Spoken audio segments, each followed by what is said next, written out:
live the life beyond the boundaries we set on ourselves, to live and to run boundless, to be inspired, to achieve, to overcome the mountaintop in our life.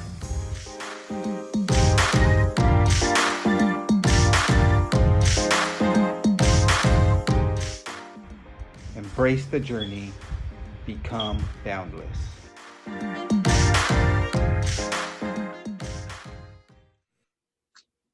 So, hello, family.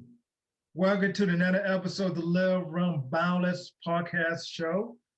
Today, we have a guest and a voice that's well known in the racing industry across America. The voice of Los Angeles Marathon, the Philadelphia Marathon, the Big Sur Marathon, the DC Wonder Woman Run Series, and many other races that she had announced throughout the years. She's not only a legendary race announcer, she's a fitness innovator with a master's degree in exercise and sports science for the University of Florida. Go Gators. Go Gators. She's the president of the Fitzness International LLC, specializing in fitness education to the mass media. And she definitely has been, in the mass media. She has promoted fitness to books, television, films, radio, magazine, journals, and online. What else, John? Miss anything else? She inspired millions of kids to get active during school running, walking program called the Morning Mile. Also, she's full of energy, full of joy, and a passion to help others to live the best life possible through fitness. In the midst of all this success, she did have some setbacks, only to make a comeback in a noisy way. And we'll get into that later. So family, let's welcome Ms. Fitz Koehler. I know you were working our last name. The fitness innovator, the race announcer, the author, and the comeback lady. So first, how are you doing today? I'm wonderful, Kenneth. I'm so happy to be with you and your boundless energy. Thank you for having me on your show. Yeah, thank you for taking the time to allow me to interview you. Of course. So I want to talk with the process. I like to talk with the process, the journey, or to get to where a person come where the person was at before they come who they are right now. So tell a little bit about your life growing up in Hollywood, Florida. Well, I was born in Hollywood, Florida, which is less glamorous than Hollywood, California. But yeah, that's where I was born. And then I was raised in the Fort Lauderdale area. And, it was just I had a basic upbringing. I had an older brother and older sister, two parents in the home. We were constantly playing sports of all sorts. I think as a kid, I played t-ball, soccer for many years. I did cheerleading. I was on a speed skating, roller skating team. So I did track and field. I did a little bit of everything. And, my mom always called me her dirty Irish kid. I was always getting into something. She was always fighting to get me in the bath. And I was always like, no, I don't want to take a bath. And then I'd get in and I never wanted to get out. And she would say, stop, you're going to kill our water bill. You got to get out of the shower. So typical, Okay. family stuff. And we had a lot of sunshine and of course. Sweat because it was Florida. So I know. Yeah, I'm from South Carolina, so I know a little bit about the sweat, Yeah. And most of the sunshine, more dirty time in South Carolina. So yes. So are you part Irish? I am very Irish. In fact, that's how I get my first name, Fitz. My family is the Fitzgerald clan. And so I would say I think it's 75-80% of my old dead people are from Ireland, and I've got a few others from a few other places. Sadly, that makes us very prone to skin cancer. So I don't know how many fun benefits you get from being Irish, other than the fact that they're a great group of people. They like to have a good time. They like beer, and we have to wear sunscreen. That's funny. Yeah, so it sound like you always were active as a kid. You always on the go, always doing something. Yeah, so that was part of your life since at the beginning. Absolutely.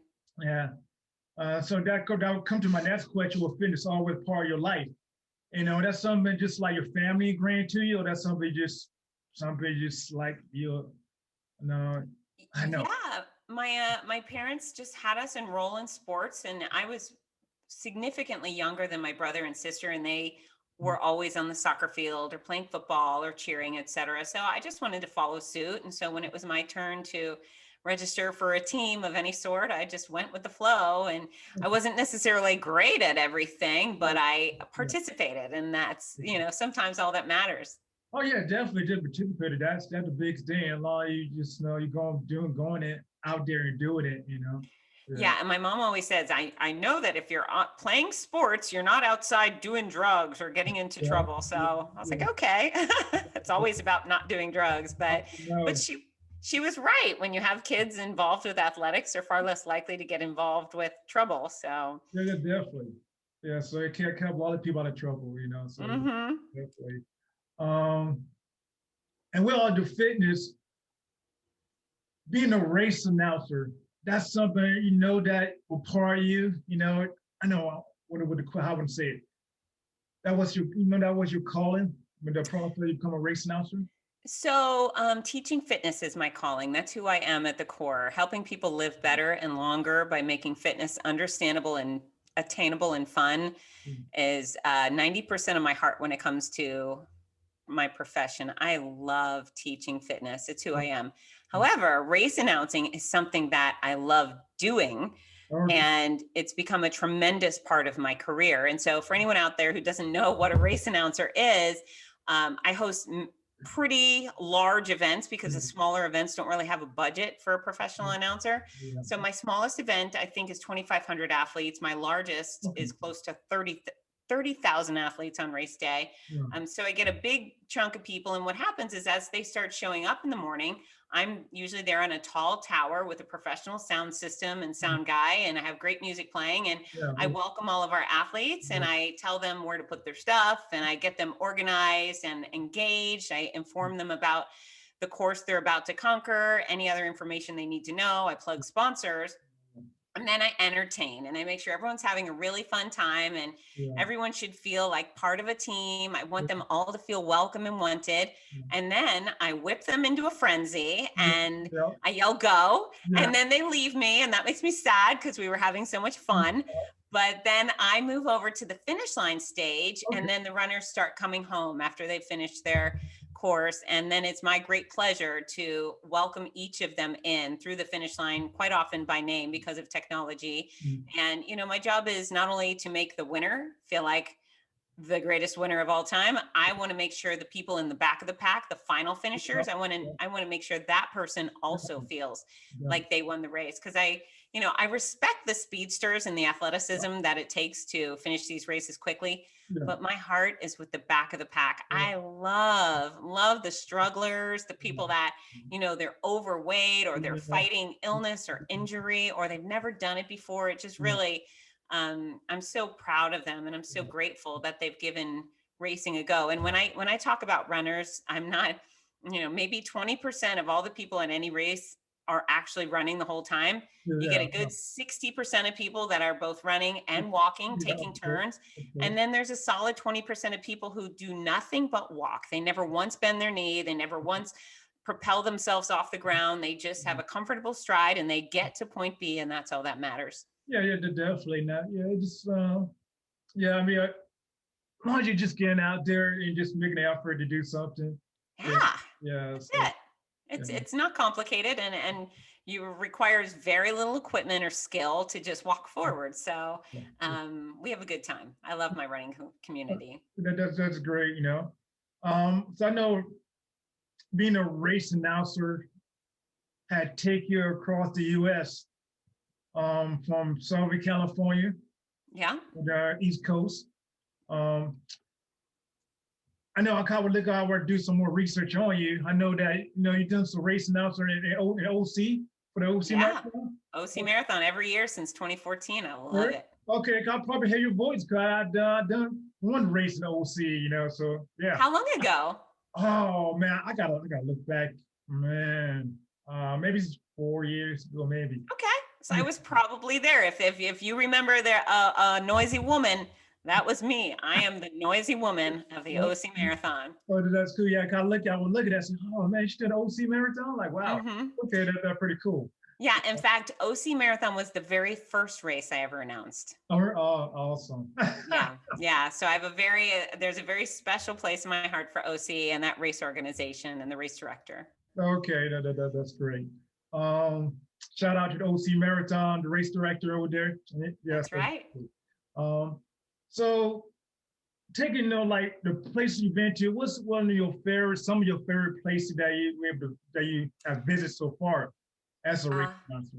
Wow. So good question. There's a few things I like. So number one, my country is my favorite thing. I'm a patriot. My blood is actually both red and blue. Okay. So I love announcing Philadelphia. There's a lot of American history there. I love being able to go actually see the Liberty Bell. You know, that's a thing you learn about in first grade. And I finally got to see it last year because of the Philadelphia Marathon. So that was pretty cool. And there's the Constitution Museum and all the nerdy American stuff is in there. I really enjoy Big Sur, California, Monterey area. It's breathtaking. Yeah. There's rolling hills and cliffs where the cliffs and the seaside connect. That's gorgeous. What I really enjoy going to Niagara Falls at the Buffalo Marathon. So I don't always do sightseeing when I travel. Sometimes I just go to a location, I go straight to the hotel, to the race site, back to the hotel, back to the airport. I have 2 children and I don't like to be gone too long, but sometimes I get to, I'll build in an extra day to see stuff. And it's a great opportunity to travel because I'm not paying for the travel. So, even if I have to pay for 1 extra night of a hotel, sometimes it's worth it. So I could expose myself to things I otherwise wouldn't be able to. Yeah, definitely. Just make the most opportunity. And I guess that we learned last year, just able to enjoy the present moment and take the beauty of what around us in. Yeah. Absolutely. Yeah. Yes.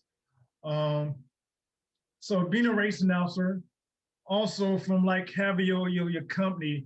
So tell the family about your company, Fitzness, and the reason behind it, why you got started in it.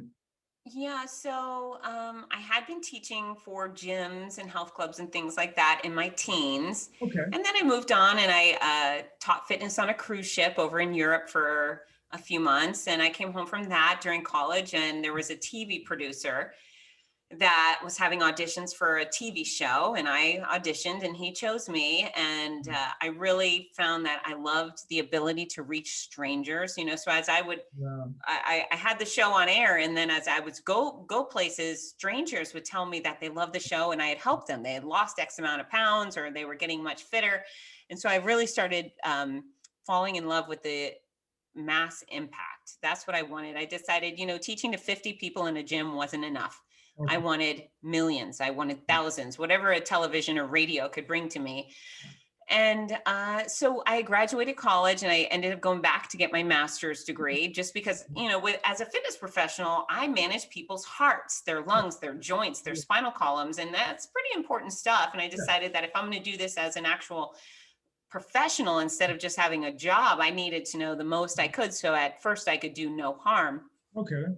And so, I was thinking, who do I want to work for? And there just wasn't a job that I could have applied for that would have satisfied my need. There wasn't a gym, there wasn't a company, there was nobody providing an opportunity that satisfied my professional desires. And so I incorporated my own business. I had a friend who was an attorney who helped me through it. I was only, I think, 21 when I incorporated Fitzness International.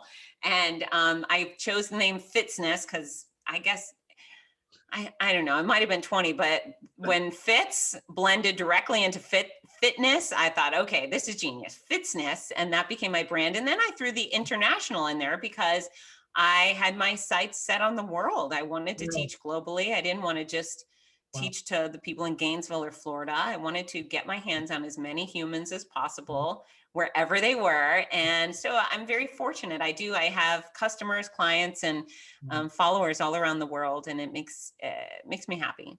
That's awesome. Was you always a people person, just growing up, you just like really just loving being around people, the more people, that's something that really, something always a part of you who you are? Yeah, very much so. So the happy attitude, I would think I was born with. I'm a joy addict. I Yeah. prefer to be happy. I will fight to be happy over any bad situation.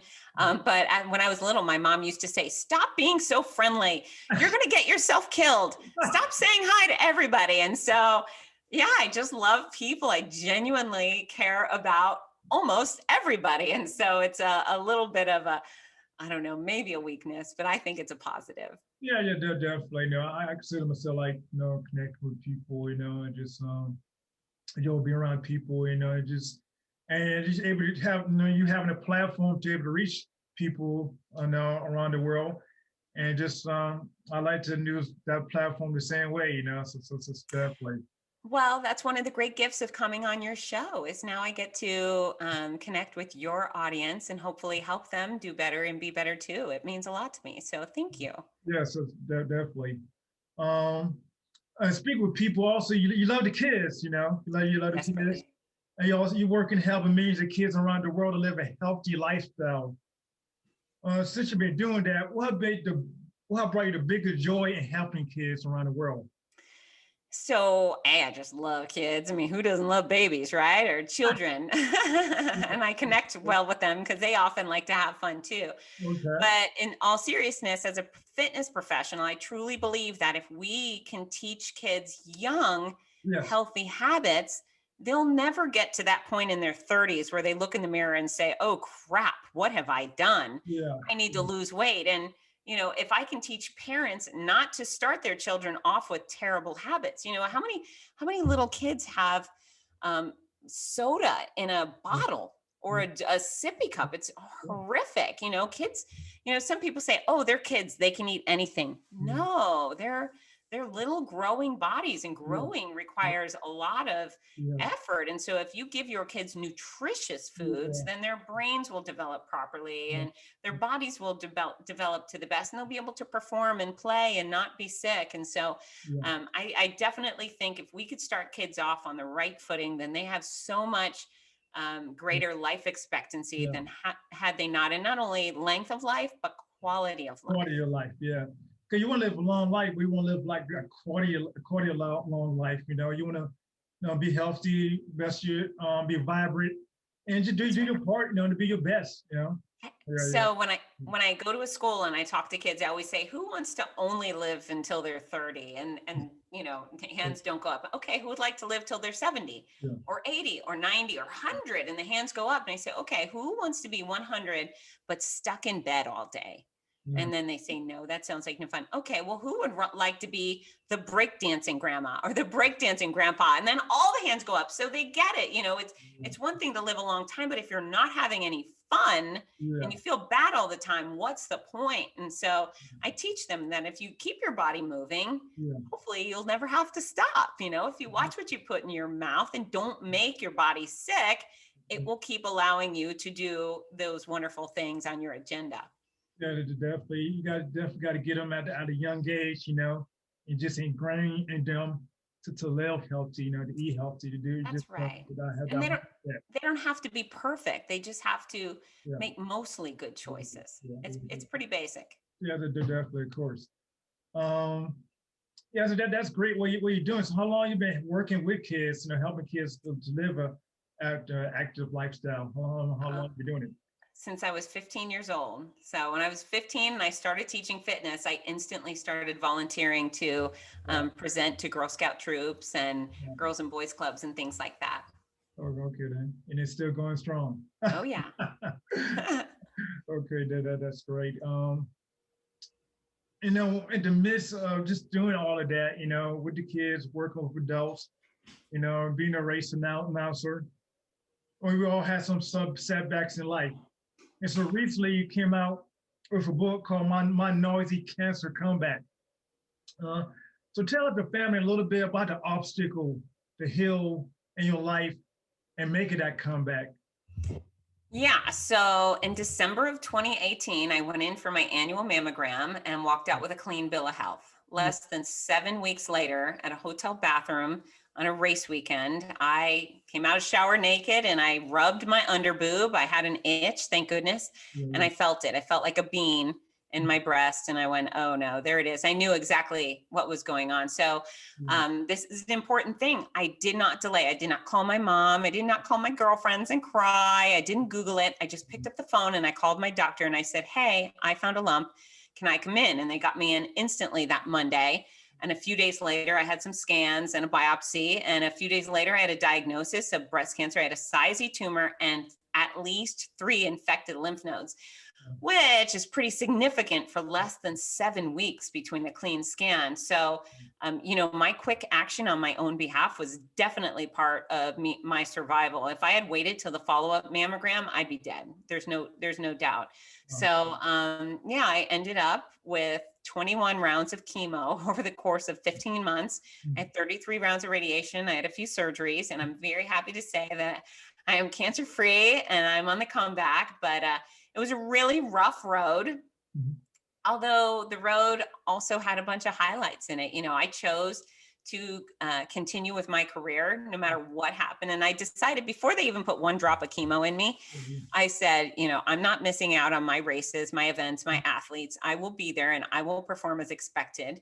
And then I wasn't going to miss out on special times with my children. So if they had a sporting event or a graduation, I was going to go. And so what I didn't realize is how violently ill I would become.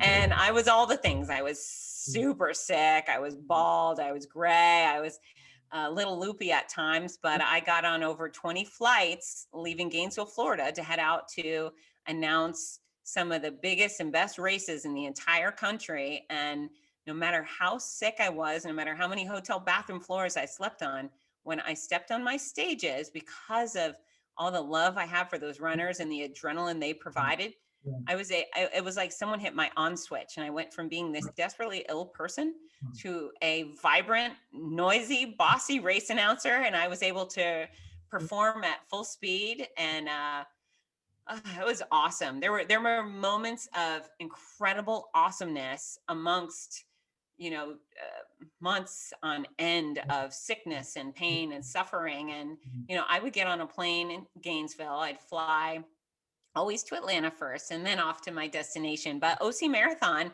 they picked me up at the airport and took me directly to a facility for IV fluids. I mean, everywhere I went, we were working overtime. I had nurses coming to my hotel rooms with bags of IV fluids to keep me upright. I mean, it was pretty dramatic. So within the book, I talk about all of that. I didn't share any of it while I was going through it, while I was enduring the cure. Social media, whenever people would ask, I would say, I'm just fine. I'm great. There's nothing wrong. And I held pretty strong on that. But that was a complete lie. And now because I'm healthy and people can't pity me, I feel like if I told people while I was going through it, they would all pity me and feel bad. And I didn't want that. So now that I'm done, I tell folks that, I have all the juicy, gory details inside the pages of the book.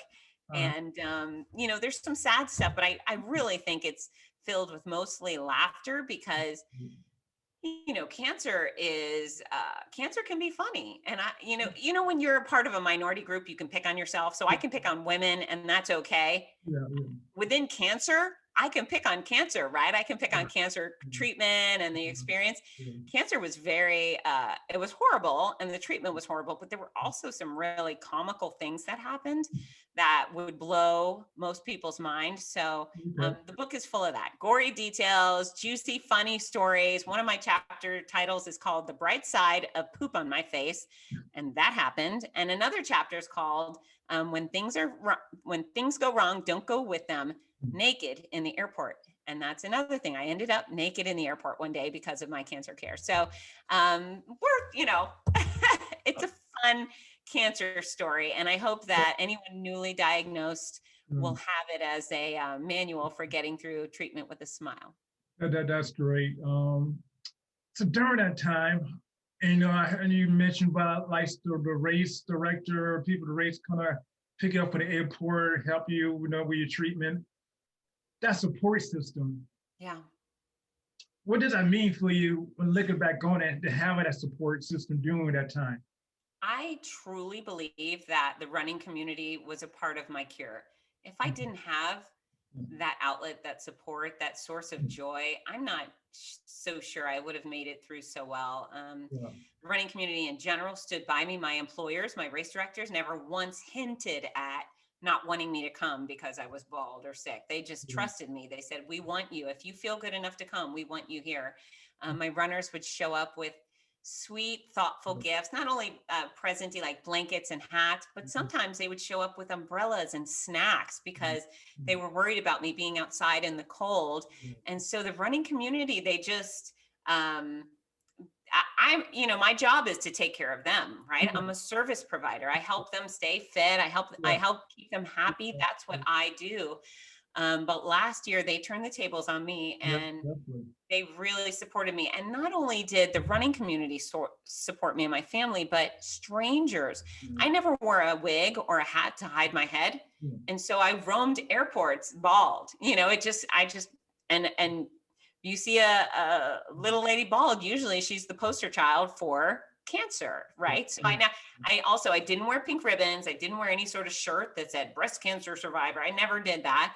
But people knew, and the kindness of strangers was extraordinary. And I do talk a lot about that in the book as well. I mean, the flight attendants were bending over backwards. That I didn't tell them, hey, I have cancer. They were just showing up and saying, can we get you any snacks? Can we do this for you? They were so desperate to try and help. And the men were lifting my bags up and putting them in the thing for me, or bringing them down. And I don't know, people were just nice. Sometimes people would just say, hey, I'm rooting for you. And that meant a lot. So, you know, people like to pick on our country, people like to pick on Americans, and we've seen some ugly times, but the reality is most Americans are so kind and considerate, and, you know, they don't care, you know, what gender you are, what color you are, what anything. They just want to, you know, take good care of each other. And I truly believe that. Yeah, definitely. I know that too. He was just running and stuff like that, you know. And I remember a couple of years or so ago, I went like hiking, you know, to like this really high elevation here in Southern California. A lot of fear terrible, like the elevation just beat me down. It was on my way down, had a stranger that came by, you know, making sure I was good, you know. I would take care of, you know, it's like, you know, white people, wherever, you know. They saw me like we're down and out. They were offering me food, trying to help me out, you know, strangers, you know. And, you know, just like, you know, they meant a lot, you know. Yeah, people are good. The majority of people are really good. I think it's nicer to focus on that, right? Yeah, there definitely is, you know.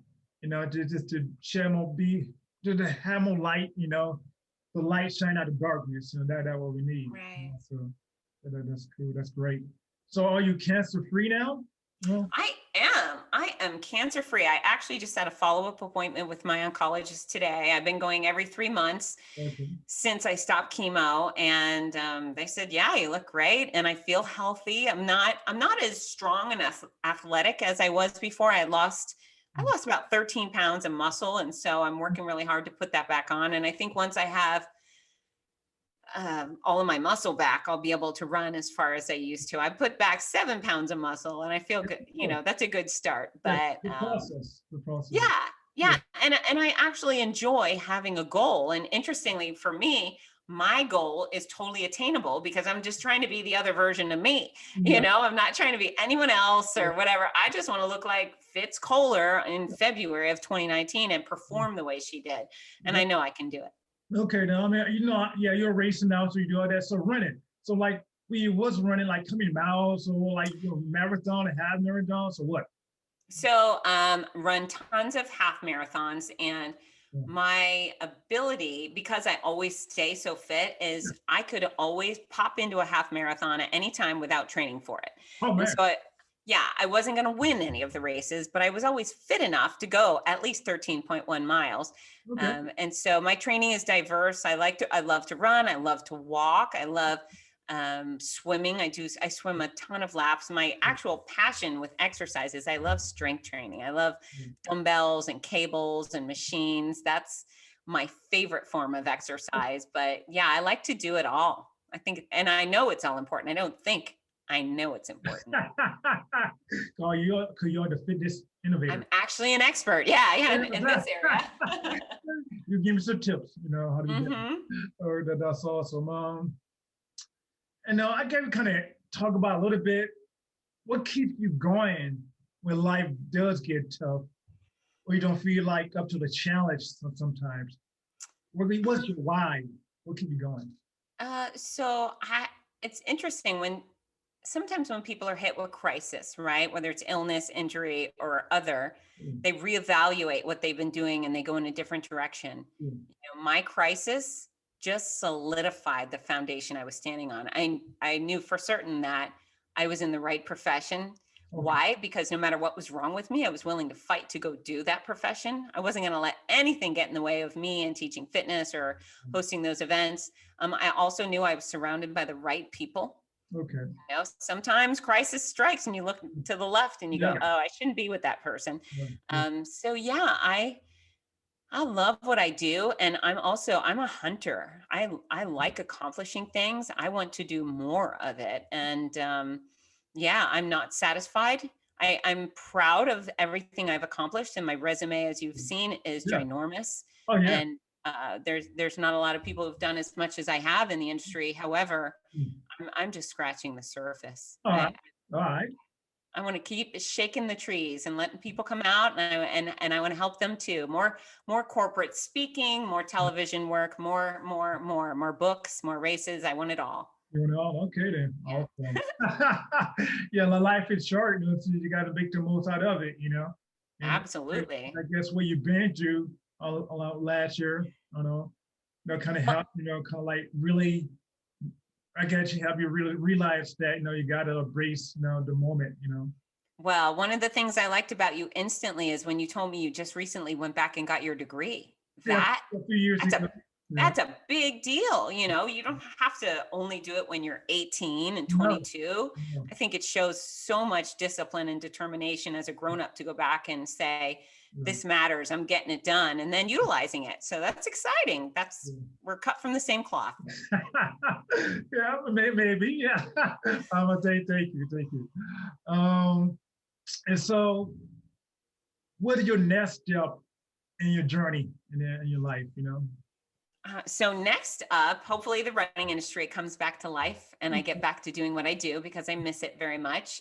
Right now, I am revitalizing my corporate speaking career. So I used to be very, very busy with corporate speaking jobs. I was working for Disney and Oakley and Tropicana and Office Depot. And I was teaching to their consumers as a representative of their brand. And then sometimes I was speaking to their employees to help them become a more powerful workforce. And then I kind of let that go because race announcing became so overwhelmingly busy.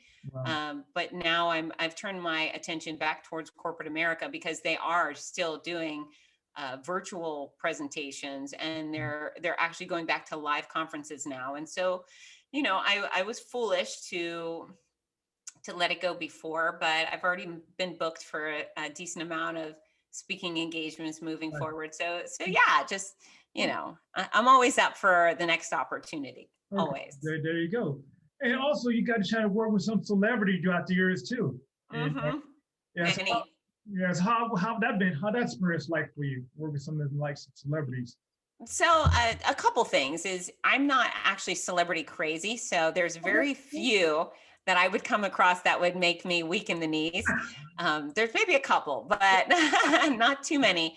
However, what celebrities, their value to me between myself and my audience is that even with my master's degree and my decades of experience as a fitness professional, if you put me on a stage with Beyonce and somebody wanted to know how to train their rear end, they would ask her, not me, right? They would ask her. She's the queen of the booty. So what I decided was, okay, fine. Instead of being irritated that people would ask Beyonce about her booty or how to get a good booty, I would just say, okay, Beyonce, let's work together and tell people together. You can talk about your personal experience and I can talk about the sciencey nuts and bolts and the specific exercises, and then we could team up. And so I think I've probably worked in some regard with at least about 150 different singers, actors, athletes, tons of Olympians. And for the most part, it's a little match made in heaven because maybe they get the attention And as a consumer is listening to their favorite celebrity talk, they also are stuck hearing me give quality advice. And so, yeah, I've worked with some really interesting people. Most of them have been nice, and there's been a couple of grouchy folks too, but we don't need to talk about them. No, that's okay. Maybe off camera, we can talk about it a little bit. That's right.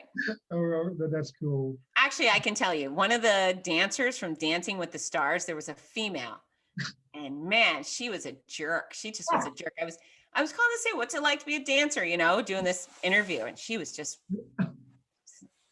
I just thought, why did you answer the phone? Why did we schedule this phone call? We're going to be a brat. I don't like her at all. I'm not going to say her name. Say her name.